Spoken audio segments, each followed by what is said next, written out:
It seems like actually there's a growing tension within Protestant circles between the high church traditions that have more of an emphasis upon tradition and liturgy versus the low church expressions. I'm talking about an attitude towards low churchism that goes beyond disagreement into kind of contempt and disdain, as though these Christians were sort of unsophisticated, ignorant, kind of not good for much. The same thing happens in the other direction. The low church traditions often look at the high church traditions with more than just mere disagreement, but with a kind of contempt. Usually here it'll be more like they're hypocrites, they're Pharisees, they're formalists, they're stuck in their traditions, they're relying upon outward ceremonies, and they don't have an inner heart to what they're doing, and so on and so forth. I think it's possible to feel self-righteous about which Christian tradition we belong to.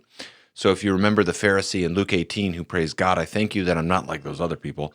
I fast and I tithe and I do these various things. See a contemporary analog to that. We can say, God, I thank you that I'm not like those odious non-denominational Christians. I worship with traditional liturgy, beautiful architecture, clerical vestments, high view of the sacraments, etc., etc. Again, it can go in the other direction. But how do we know when we're falling into this? I think the key, we know when we're having self-righteousness about our distinctives, when we have contempt for other people. And the reason I say that is because of how Jesus introduces this parable for those who trusted in themselves that they were righteous and treated others with contempt. Contempt often reveals self-righteousness.